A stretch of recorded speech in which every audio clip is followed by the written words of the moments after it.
할렐루야. 오늘도 말씀을 시작하는 여러분 사랑을 축복합니다. 말씀 붙드시고 생명의 삶을 사시기 바랍니다. 시편 43편 1절부터 우리 5절까지 교독하도록 하겠습니다. 하나님이여 나를 판단하시되 경건하지 아니한 나라에 대하여 내 송사를 변호하시며 간사하고 불의한 자에게서 나를 건지소서. 주는 나의 힘이 되신 하나님이시거늘 어찌하여 나를 버리셨나이까. 내가 어찌하여 원수의 억압으로 말미암아 슬프게 다니나이까.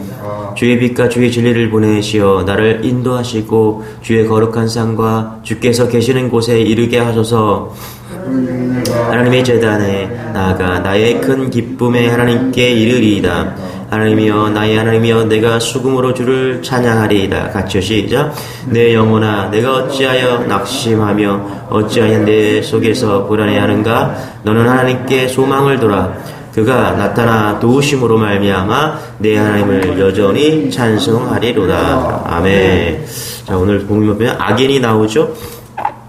여러분 그런 생각 안 해봤습니까? 하나님 왜 하나님께서 악인을 단칼에 없애지 않으실까? 악인이 쓸 때가 있기 때문에 그렇습니다, 여러분. 이 세상에 악인이 많죠. 왜 이렇게 악인이 많은가? 악인들이 하는 일이 엄청나게 많기 때문에 그래요, 여러분. 군대에서 국가를 지키기도 하고요. 도로에서 도로 공사를 놓기도 하고, 자동차 만드는 일을 하기도 하고, 광물을 캐는 일이기도 합니다. 악인들이 사회 곳곳에, 세계 곳곳에서 하는 일들이 참 많습니다. 악인들을 다 죽여버리면 누가 그 일을 할까? 또 악인들의 지식 중에는 악인들의 그 자식 중에는 착한 그 기독교인들도 있는데, 그 악인 죽여버리면 누가 그 기독교인을 부양할까? 무엇보다 많은 악인들이 여러분의 가게나 회사, 우리 믿는 사람들의 고객들인데 그들을 다 죽여버리면 손해가 엄청나게 크다는 것입니다. 또 악인들을 다 죽여버리면 여러분 우리 그리스도인들이 할 일이 없어집니다. 왜냐하면 악인들에게 전도하고 또 새 사람 될 수 있도록 우리가 그래서 영혼을 구원해야 되는데 악인들이 다 죽어버리면 우리가 천국의 상급도 없어지는 것이죠. 또 악인들 다 죽여버리면 당연히 무사히 살아남을 수 있을까? 왕년에 악한 짓 한 번도 안 해본 사람이 없잖아요. 그렇죠? 악인 다 죽여버리면 우리도 그렇게 예전에 죽을 수밖에 없었는데 문제가 커진다는 것입니다. 여러분은 왜 옆집 악인이 왜 이렇게 명이 긴지 아십니까?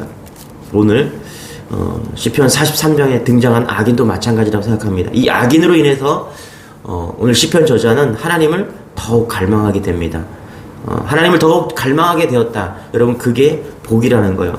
그래서 악인이 있다. 나를 힘들게 하고 고통 가운데 몰아넣는 사람이 있다. 여러분 그것 때문에 우리가 하나님 앞에 더 귀히 나아갈 수 있다는 사실을 믿으시기 바랍니다. 그래서 이게 복이 되는 거예요. 그래서 악인이 존재한다.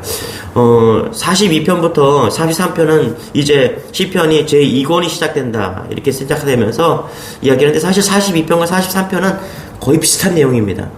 비슷한 내용이다. 하나님 어찌하여 나를 버리셨습니까? 그런데 읽어보면은 그런 생각이, 하나님이 나를 버리셨어요. 위로하는 시편이 42편, 43편이거든요. 그런데 버림을 당한 것 같은 그런 처절한 어려움 속에 있는 사람들에게는 2편 가지고 안 될 것 같아요. 10편도 50편도 필요할 것 같아요. 그런 의미에서 비슷한 내용이지만 하나님께서 우리에게 계속 말씀하고 있다. 부족하지만 우리를 이렇게 세우시기 위해서 42편, 43편의 메시지를 구원의 은혜를 주고 있다. 여기서 발견하는 게 하나가 있어요. 뭐냐면 절망 가운데 있지만 그것만 생각하지 말고 하나님의 음성도 들려주고 있다. 여러분 잊지 마십시오. 절망 속에서도 엄청난 절망이거든요. 그런 그 상황 속에서도 은혜의 때라는 사실을 잊지 마시기 바랍니다. 예, 우리 5절 같이 한번 읽어볼게요. 시작. 영혼아 어찌하여 낙심하며 어찌하여 내 속에서 불안해하는가. 너는 하나님께 소망을 두라. 그가 나타나 도우심으로 말미암아 내 하나님을 여전히 찬송하리로다. 5절도 분명히 알 수 있죠. 내 영혼아 어찌하여 그렇게 낙심하며 어찌하여 그렇게 괴로워하느냐. 이게 세 번역이에요. 어떻게 그렇게 낙심하고 괴로워하느냐. 절망 가운데 있습니다. 그런데 5절 후반절에 가면 어떻게 됩니까? 하나님을 기다리라. 그렇죠? 세 번역에 하나님을 기다려라. 이제 내가 나의 구원자 나의 하나님을 또다시 찬양하련다. 그렇죠? 여러분 우리도 이 음성을 듣습니다. 할렐루야. 문제는 큰 소리로 듣는 사람이 있고 하나님의 음성을 작은 소리로 듣는 사람이 있다라는 거예요. 거의 알아듣지 못하는 사람도 그래서 알아듣지 못하는 사람 방황하고 흔들립니다. 여러분 어떻습니까? 우리가 너무 괴로운 일을 만났을 때 자신도 모르게 나온 탄식, 하나님 어찌하여 나를 버리셨습니까? 하는 말이죠. 하나님도 나를 버리셨나 보다 하는 생각이 들 때가 있습니다. 우리가 정말 하나님의 은혜를 믿는 자인지 아닌지 이 순간에, 고통의 순간에 결정된다는 것입니다. 여러분 잊지 마십시오. 하나님의 음성이 들려야 됩니다. 2절도 같이 한번 읽어볼게요. 시작. 주는 나의 힘이 되신 하나님이시거늘 어찌하여 나를 버리셨나이까? 내가 어찌하여 원수의 억압으로 말미암아 슬프게 다니나이까? 하나님 어찌하여 나를 버리셨나이까? 탄식하는 것이죠. 이것은요, 예수님께서 십자가에 다니셨을 때 하는 말과 똑같습니다. 마태복음 27장 46절에 제가 읽어드릴게요. 제 9시쯤에 예수께서 크게 소리질러 가라사대 엘리 엘리 라마 사박다니 하시니 이는 곧 나의 하나님 어찌하여 나를 버리셨나이까. 그렇죠. 이 말씀에서 저주 중에서 가장 큰 저주가 뭐냐면 하나님으로부터 버림받는다는 것을 우리는 알 수 있는 것이죠. 그러니까 오늘 시편 저자도 똑같아요. 이게 저주의 말이죠. 하나님이 나를 버리셨다. 그렇죠? 홀로 남았다. 이거보다 더 큰 저주가 없습니다. 여러분 가운데 무엇이 가장 큰 저주일까요? 나만 홀로 남는 것입니다. 그렇죠? 여러분 우리 모두 다 죄인이거든요. 이 저주 아래 있었던 거예요. 그렇죠? 그런데 예수 그리스도께서 십자가에서 우리의 저주를 짊어지신 거예요. 갈라디아서 3장 13절 제가 읽어드릴게요. 예수 그리스도께서 우리를 위하여 저주를 받으신 바 되사 율법의 저주에서 우리를 속량하셨으니 기록된 바 나무에 달린 자마다 저주 아래 있는 자라 하셨습니다. 우리가 어떻게 되었습니까? 그 저주 아래 풀려났어요. 어떻게? 예수 그리스도께서 십자가의 죽으심으로 하나님으로부터 버림받은 그 저주를 감당하셨기 때문에, 그렇죠? 우리는 결코 하나님으로부터 버림받는 일은 이제 절대 없다라는 사실입니다. 우리가 구원받았다라는 것은 뭐냐면 이제 하나님으로부터 이제 영원히 버림받지 않는 그런 저주로부터 풀려났다라는 것입니다. 그래서 여러분 외로워하지 말거나 힘들어하거나 절망 가운데 있을 때 우리가 바라봐야 될 것은 뭐냐 하면 하나님의 은혜다라는 사실입니다. 할렐루야. 그래서 잊지 마세요, 여러분. 고난과 있을 때, 버림받았다라고 그런 절망이 있을 때 그 속에서 우리가 발견해야 될 것은 뭐냐면 하나님의 은혜라는 사실입니다. 할렐루야. 이게 신앙입니다, 이게. 세상에서는 절망과 고통이 올 때 외롭다라고 말을 해요. 그러나 신앙인은 절망 속에서도 하나님의 은혜를 찾는 것, 그게 신앙이다라는 것입니다. 여러분, 우린 때때로 버림받는 아픔을 겪을 때가 있죠. 부모로부터 버림받은 이들이 있고요. 배우자로부터 버림받은 일도 있고요. 자녀로부터 버림받은 일도 있습니다. 친구로부터 버림받는 일도 있습니다. 그러나 십자가의 예수님을 만난 사람에게는 버림받은 고통에서 이길 은혜가 있습니다. 할렐루야. 세상 사람 다 버려도 하나님께서는 결코 버리지 않으시기 때문에 그렇다라는 것입니다. 제가 설교를 준비하다가 좀 몇 년 전에 숨을 거둔 고 강훈이라는 사람이 있어요. 이 사람이 누구냐면 그 할리스 커피라고 혹시 여러분 아세요? 커피숍 할리스 커피, 카페 베네, 망고식스 이런 커피점을 운영해 오던 사람이에요. 제가 커피가 좀 관심이 많아서 이 사람 책을 몇 권 읽었었는데 이 사람이 어느 날 죽어요. 커피 왕이거든요. 1998년인가 그때 강남 지하에서 한 14평 아주 작은 평수에서 할리스 커피를 시작합니다. 그때 이제 뭐 스타벅스 외국에 있는 브랜드 커피들이 막 들어갔는데 한국에서 할리스 커피 국산 브랜드를 토종 브랜드를 시작한 겁니다. 지금도 이 할리스 커피가 남아서 잘 되고 있는데 그때 1호점이 뭐냐면 할리스 커피다. 그래서 제가 미국에 갔을 때 LA 가니까 이 할리스 커피가 있더라고요. 이제 그때 처음 LA에서 할리스 커피를 이 사람이 또 만든 거예요. 그래서 제가 한 잔 맞아주면서 거기 가서 마시고 이제 화이팅 하자고. 한국 브랜드가 LA에서 생겼으니까. 그렇죠? 그러다가 이제 이 사람이 할리스 커피를 다른 사람한테 팔고 2003년도에 카페 베네를 2008년도에 카페 베네를 이제 만듭니다. 여러분 카페 베네 여러분 들어보셨죠? 그죠? 한참 전국에 500개가 넘는 그런 체인점이 막 확장해 나갑니다. 그러다가 이 사람이 또 나와서 망고6라는 커피숍을 또 차려요. 아마 망고6를 가보신 분들도 있을 텐데 이제 이 글로벌 브랜드를 세우는데 그러다가 이제 뭐 스타벅스나 이렇게 견주다가 망고6가 어렵게 됩니다. 한 2년 정도, 한 100개 정도, 우리나라 커피숍이요, 프랜차이즈 커피들이 한 500개에서 600개면요, 전국에 다 퍼진다고 합니다. 그런 소비 시장이란 그런 곳에 가면 한 500개 정도면은 거의 막 이렇게 찬다고 합니다. 그런데 이제 이 망고식스는 한 100개 정도 되다가 어느 날 어려움에 어려워집니다. 이 커피숍이.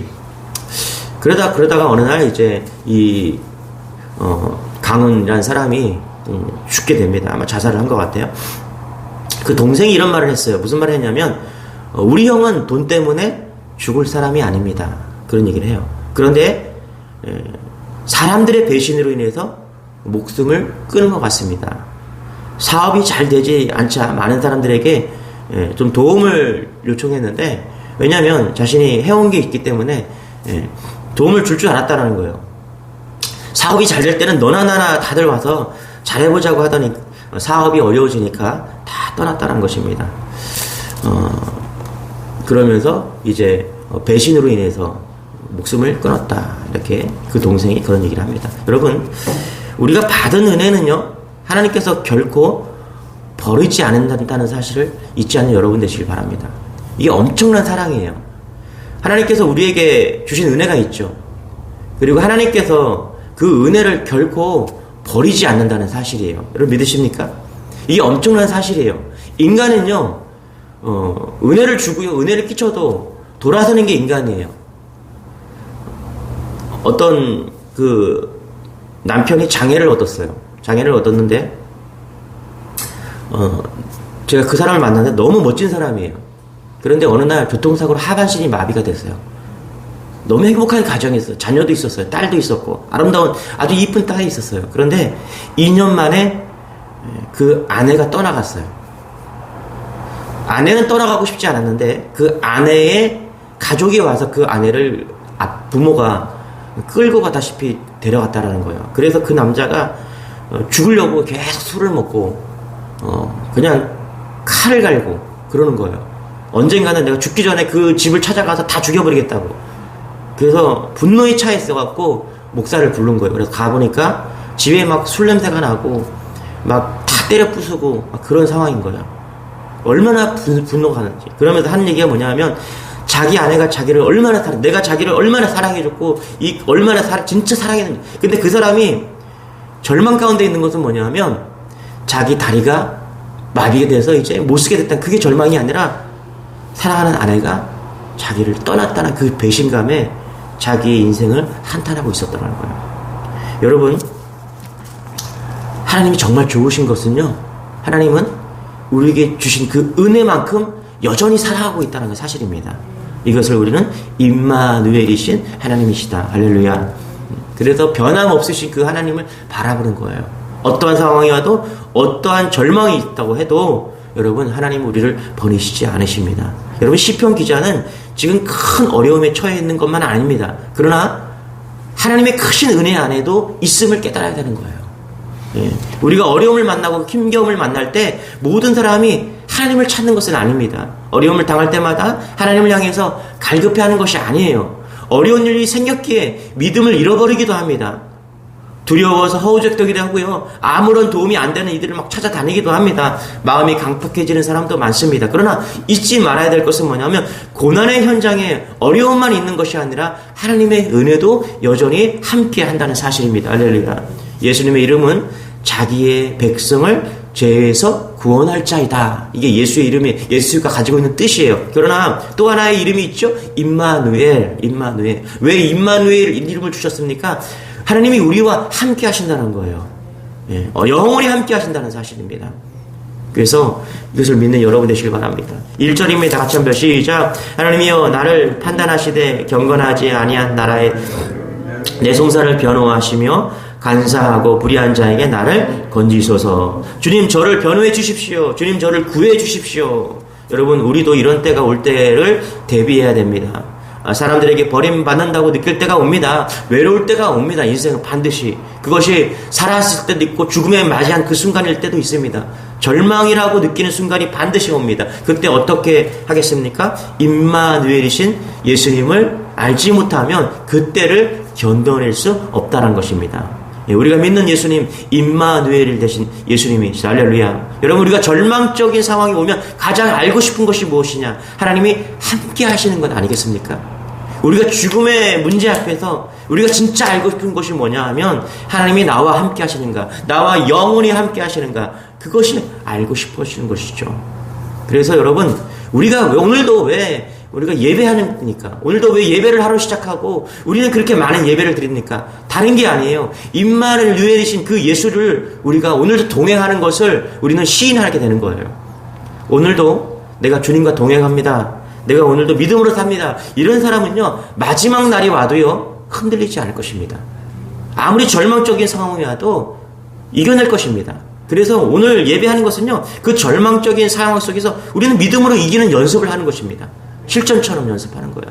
그렇게 실전처럼 연습한 사람만이 진짜 죽음이라는 절망이 왔을 때 사단이 절망을 우리에게 주거든요. 그때 임마누엘 대신 예수님과 동행한다는 믿음을 고백하게 되는 것입니다. 여러분, 예수님께서 우리에게 사후 대책이라는 데만 동의합니다. 우리가 믿음을 가지고 있으면 우리는 죽어서 사후 대책, 완벽한 대책이다. 이건 다 동의하십니다. 그러나 예수님께서 우리에게 완벽한 노후 대책이라는 것에 대해서는 아멘 선뜻 못할 것입니다. 주 예수님을 바라보고 살면 정말 노후에 여유로운 생활을 할 수 있을까? 예, 여유로운 생활을 할 수 없습니다. 그러나 여러분, 주님과 동행하는 사람은 알 수 있습니다. 노후 대책은 안 되지만 우리에게 행복의 대책은 될 수 있다는 거예요. 할렐루야. 잘 보세요. 4절입니다. 같이 시작. 그런즉 내가 하나님의 제단에 나아가 나의 큰 기쁨에 하나님께 이르리라. 하나님이여, 나의 하나님이여, 내가 수금으로 주를 찬양하리이다. 아멘. 주님으로 인해서 우리의 영은 기뻐할 수 있다는 거예요. 할렐루야. 예수님을 믿어서 우리가 부유해질 수는 없어요. 물론 어떤 사람은 부유해질 수도 있고요, 어떤 사람은 여전히 가난할 수도 있습니다. 그런데 잊지 마십시오. 우리가 예수를 믿으면 우리의 영은 기뻐할 수 있다는 것입니다. 예. 이게 노후 대책보다 더 좋은 거 아니겠어요, 여러분? 여러분, 뭐 돈을 가져보십시오. 돈을 가져도 불행한 사람이 있지 않습니까? 예. 또 가족이 없거나 혼자 있는 사람은 외로울 수도 있습니다. 그러니까 인간은 다양해요. 그런데 잊지 마세요. 예수 믿으면 나의 기쁨의 하나님이 된다는 것입니다. 노후 대책보다 더 좋은 것은요, 우리의 영혼이 예수와 함께함으로 인해서 기쁨에 된다는 거예요. 예. 이게 얼마나 감사한 것입니다. 밀러 여사, 유명한 찬송가, 주 예수보다 더 귀한 것 없네. 매튜 헨리, 신학자 매튜 헨리는 하나님만이 우리의 최고의 기쁨이 된다. 고난과 고통이 많은 세상에서 어떻게 최고의 기쁨이 되는가. 그렇죠? 세상에 좋고 귀한 것이 너무나 많습니다, 여러분. 맛있는 것도 많고요, 좋은 것도 많고요, 좋은 집도 많고요, 누려야 될 것들이 너무나 많아요. 그런데 그 중에서 최고의 기쁨이 예수 그리스도다. 예, 놀라운 신앙의 고백입니다. 여러분, 이것을 발견한 것이 진짜 은혜입니다. 잘 나갈 때 행복하고 기뻐해야 됩니다. 그런데 잘 나가지 않을 때 여러분 기쁘십니까? 그런 사람이 돼야 돼요. 그게 진짜 믿음이기 때문에 그렇다는 거예요. 그러나 예수 믿는 사람은 잘 나가지 않아도 기뻐할 수 있는 것, 그렇죠? 주님이 함께하기 때문에 가능한 거예요. 이것이 놀라운 사실입니다. 그래서 여러분, 망해도 기뻐할 수 있는 사람, 그게 진짜 믿음인 거예요. 시편 기자는 절망 중에서 하나님의 음성을 듣습니다. 우리 5절 같이 한번 읽어볼게요. 시작. 내 영혼아, 내가 어찌하여 낭명하여 어찌하여 내 속에서 불안해하는가. 너는 하나님께 소망을 들어 그가 나타나 도우시음으로 말미암아 내 하나님을 여전히 찬송하리로다. 5절 세 번역으로 읽어드릴게요. 내 영혼아, 어찌하여 그렇게 낙심하여 어찌하여 그렇게 괴로워하느냐. 하나님을 기다려라. 하나님을 기다려라. 여러분에게 이 음성이 어떻게 들리십니까? 큰 소리로 들려주시길 바랍니다. 할렐루야. 급할 때, 어려울 때 가서야 주님의 음성을 들으려 하면 결코 들리지 않습니다. 주님과의 관계가 오늘도 연습이에요. 일상 속에서 이 믿음을 잘 키워나가시기 바랍니다. 날마다 하나님의 음성을 듣는 여러분 되시기 바랍니다. 믿음으로 승리하는 그런 연습을 하시기 바랍니다. 정말 어려움이 오고 고난과 절망이 올 때, 그때 하나님의 음성은 더 크게 들릴 것입니다. 여전히 변하지 않는 그 은혜를 발견할 것입니다.